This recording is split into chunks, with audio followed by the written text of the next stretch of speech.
Welcome to Notable Nobels, a podcast about the Nobel Prizes in Physiology or Medicine.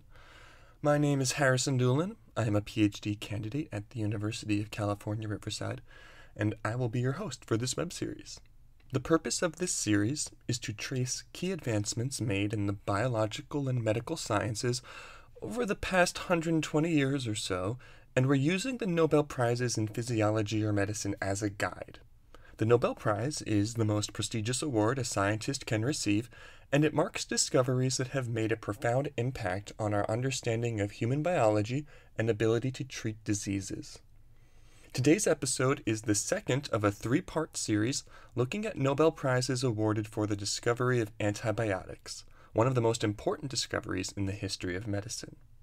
We'll be examining the 1945 Nobel Prize in Physiology or Medicine, which was awarded to Alexander Fleming, Ernst Chain, and Howard Florey. The Nobel Assembly at the Karolinska Institute chose to give Fleming, Chain, and Florey the award, quote, for the discovery of penicillin and its curative effect in various infectious diseases, unquote. We'll be going over Fleming's completely accidental discovery of penicillin, how Chain and Florey turned penicillin into a wonder drug, and we'll spend some time discussing the properties that make a successful antibiotic. Now, this whole story begins with Alexander Fleming. Fleming was born in Scotland in August 1881. He went to St. Mary's Medical School at London University, where he earned his medical degree with distinction in 1906.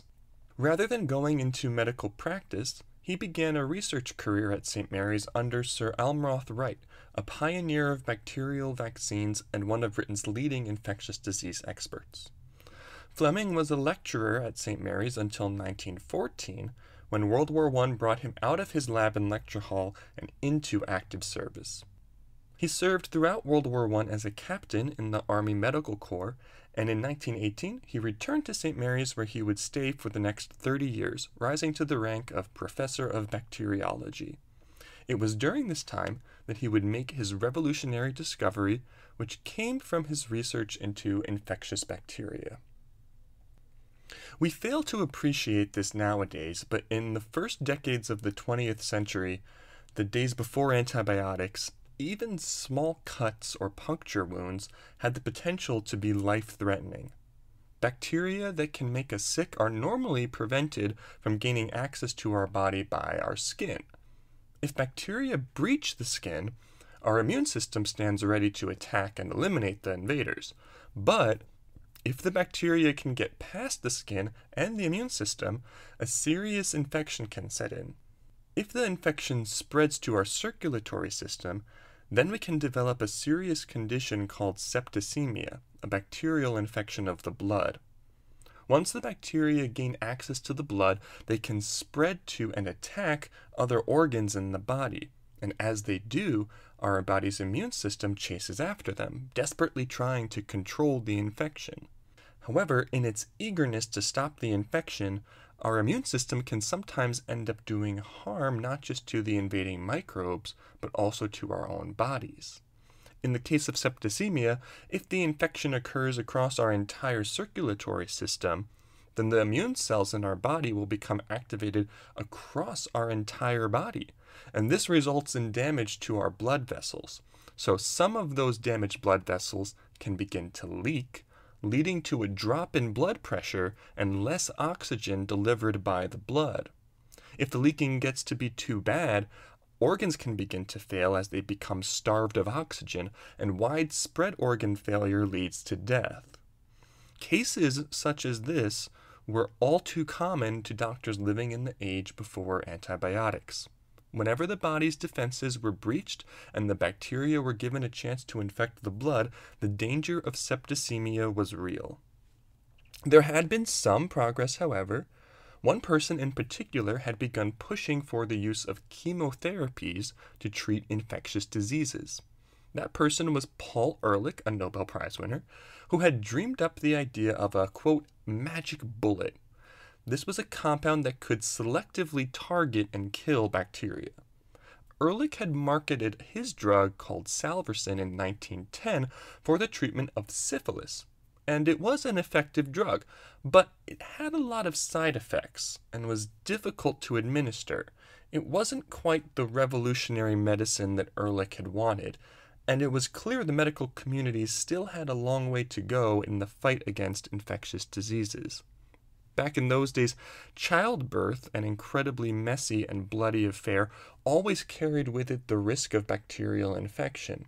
Prior to antibiotics, millions of mothers were dying from bacterial infections acquired in childbirth.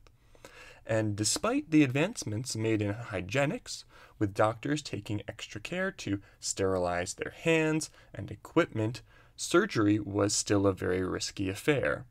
Opening up a patient to perform life-saving surgery carried the risk of giving bacteria easy access to the body. Millions of soldiers in World War I, after having their wounds closed and washed, would nevertheless end up dying weeks later from bacteria that had entered through their open wounds. And there was almost nothing doctors could do about it. Once the bacteria managed to establish themselves inside the body, the options for treatment remained few. Fleming would have seen many such cases during his time of military service. He would have been frustrated by the lack of tools available to treat the thousands of people dying from common bacteria like Streptococcus and Staphylococcus. So he focused his lab work on studying these deadly bacteria. Fleming's famous discovery of penicillin is one of those all too common cases of serendipity in science. I've mentioned this before, but serendipity is one of my favorite words. The man who coined the word defined it as accidental sagacity, which is also just a really fun phrase, but leaves you asking, well, what does sagacity mean? Well, sagacity is a fancy word for wisdom, so we could define serendipity as accidental wisdom. Basically, a serendipitous event is something unexpected or unplanned, but it leads to wisdom. That is exactly how Fleming described his discovery. Reflecting later in life, he remarked, quote, "One sometimes finds what one is not looking for. When I woke up just after dawn on September 28, 1928, I certainly didn't plan to revolutionize all medicine by discovering the world's first antibiotic or bacteria killer, but I suppose that's exactly what I did." Unquote. So here's what happened. Fleming had been working with some Staphylococcus bacteria in his lab. He grew the bacteria in petri dishes and would occasionally check the growth of the bacteria by taking the lid off the petri dishes to look at the bacteria. Now, taking the lid off the dish would expose the bacteria to the air, which would often lead to contamination of the dishes with various airborne microorganisms. In the lab setting, contamination is normally a very bad thing that forces you to throw away your contaminated experiment. But on September 28, 1928, Fleming paused before taking that step. He had just come back to the lab after vacation with his family, and when he checked his Staphylococcus plates, sure enough, some of them had been contaminated with mold, but then he noticed something which he described with the following words, quote, "It was noticed that around a large colony of a contaminating mold, the Staphylococcus colonies became transparent and were obviously undergoing lysis." Unquote. Completely accidentally, Fleming had discovered a mold that could kill deadly bacteria.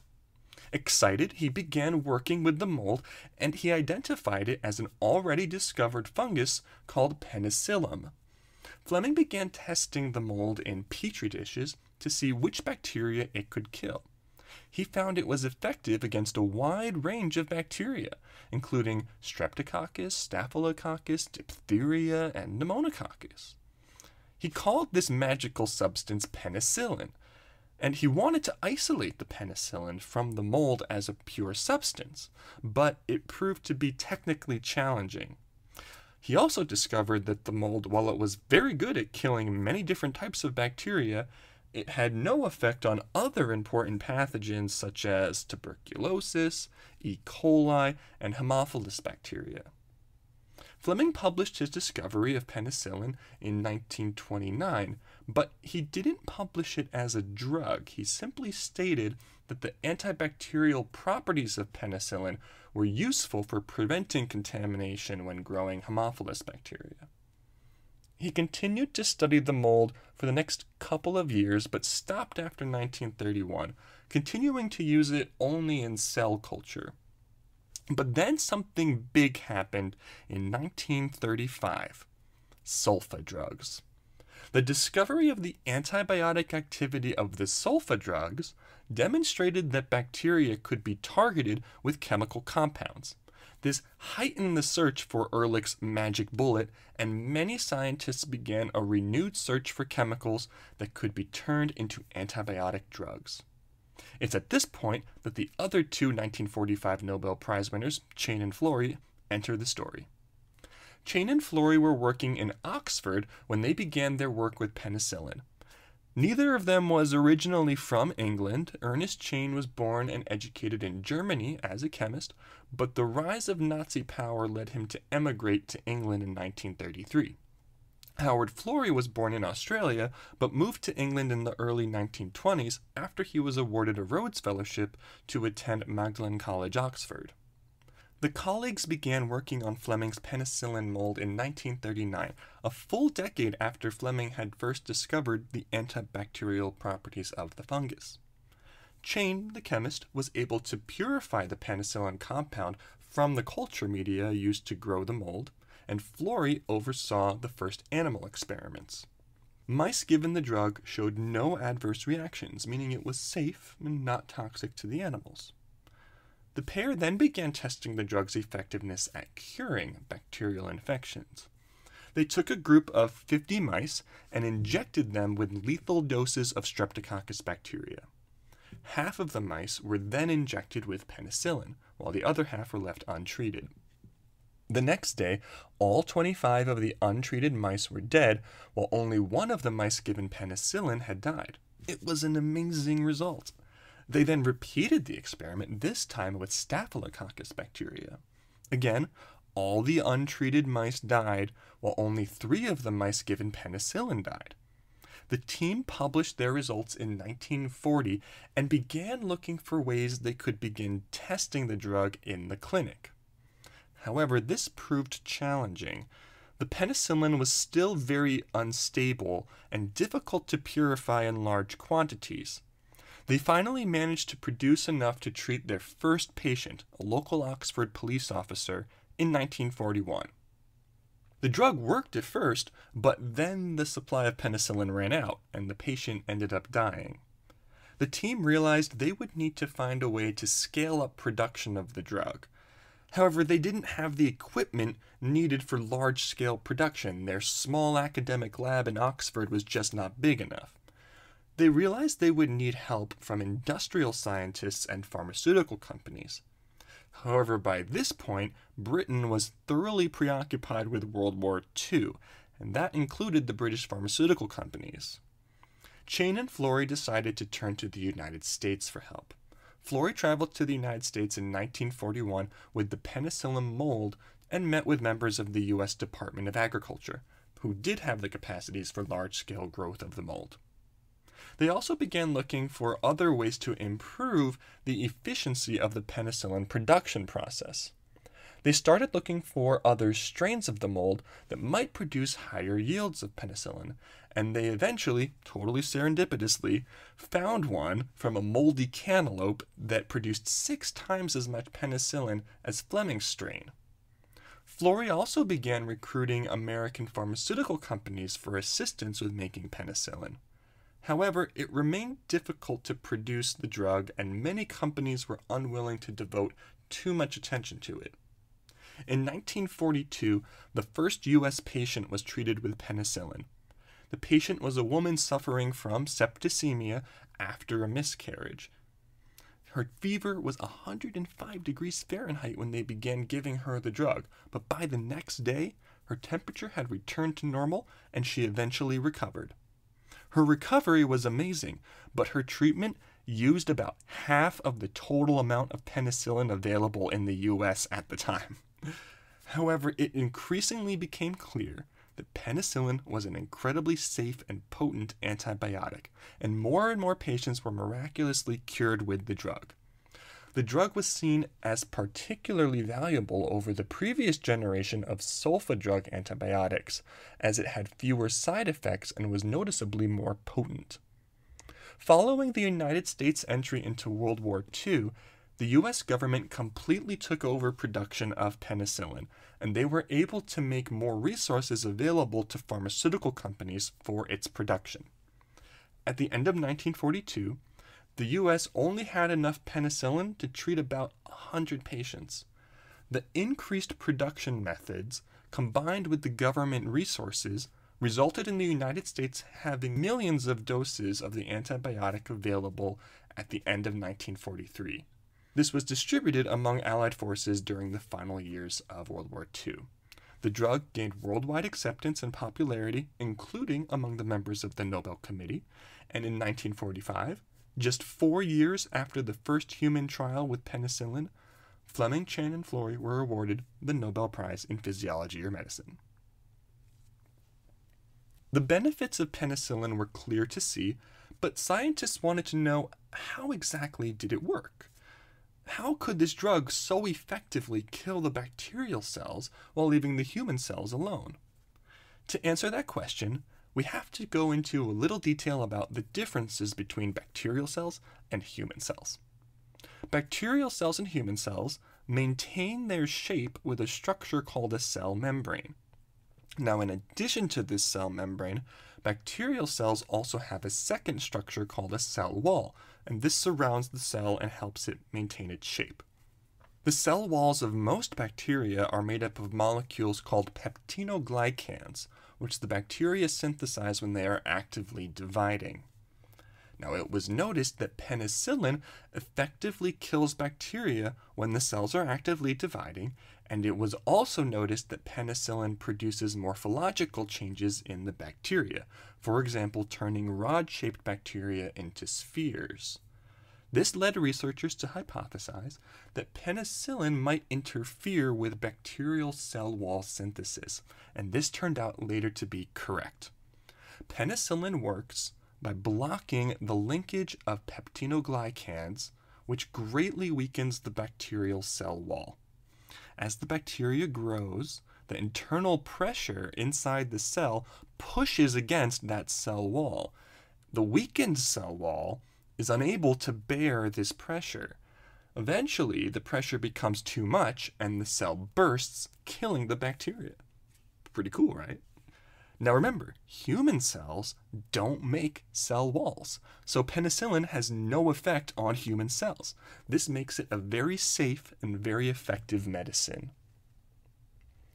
It has been estimated that penicillin and its derivatives have saved as many as 200 million lives in the 75 years since the Nobel Prize was awarded to Fleming, Chain, and Florey. Scientists are still searching for new and better antibiotics, particularly as bacteria develop resistance to the ones we already have. But out of the many antibiotic drugs that have been screened, the vast majority don't end up being marketed. So why might that be? Well, there are multiple criteria that an antibiotic should meet if it's going to be successful. I'll just mention 4 of them. First, obviously, it must efficiently kill the bacteria or inhibit the bacteria's growth. Antibiotics like penicillin that kill bacteria are called bactericidal. Antibiotics like sulfa drugs that inhibit bacteria growth are called bacteriostatic. The easiest way to test if an antibiotic can kill or weaken a bacteria is in a test tube or a petri dish, the same way Fleming originally showed penicillin worked against strep and staph bacteria. But showing that a chemical can kill bacteria in a petri dish is not enough for it to be used as an antibiotic. There are quite a lot of chemicals that are very good at killing bacteria, but you would not want those chemicals inside your body, like bleach, for example. So the second criterion for a good antibiotic is that it must not be toxic to human cells. This has been a criterion ever since Paul Ehrlich first described antibiotics as magic bullets that could selectively target the bacteria while leaving the host cells alone. The third criterion for a good antibiotic is that the antibiotic must be stable at physiological conditions. So what do I mean by that? Well, physiological conditions are the normal conditions found in your body. So something that happens a lot is a new antibiotic will be discovered that can kill bacteria in a test tube, and that antibiotic will not be toxic to the host, so it fulfills those first two criteria. But then the antibiotic will break down in the body before it has a chance to kill the bacteria. For example, there are a class of molecules called antimicrobial peptides that are not currently used as antibiotics because enzymes in our body break down these peptides before they can kill the bacteria. So let's say you find an antibiotic that can kill bacteria or inhibit their growth in a person without being toxic to the host, and it doesn't break down in the body before it can kill the bacteria. Is that enough to make it a good antibiotic? Well, maybe, but if it's going to be of any use to anyone, it should fulfill the fourth criteria for a good antibiotic, and that is that it must be cheap and easy to manufacture in large quantities. This is particularly important when dealing with infectious diseases, which can spread quite rapidly. Now, we have seen both in the story of penicillin and in our current day with coronavirus vaccines that manufacturing hurdles and drug costs can be quickly overcome if the need is dire. But many drugs have been shelved in the past because the cost of manufacturing them was greater than the medical need. So even after an effective antibiotic has been discovered, it may not end up being distributed, and there's still room for methods to improve drug manufacturing and drug distribution. So that concludes this 10th episode of Notable Nobels. This episode was recorded on June 26th, 2021. I want to thank Digital Mind Productions for providing the music. Next time on Notable Nobels will be part 3 of this series on antibiotics. Now, while the world was enjoying the benefits of sulfa drugs and penicillin, there was one infectious disease that proved resilient to these new antibiotics, and this pathogen was killing millions of people every year. That pathogen was Mycobacterium tuberculosis, the causative agent of tuberculosis disease. What antibiotic was eventually able to conquer this deadly pathogen? Well, listen next time to find out. Thanks so much for listening. See you then.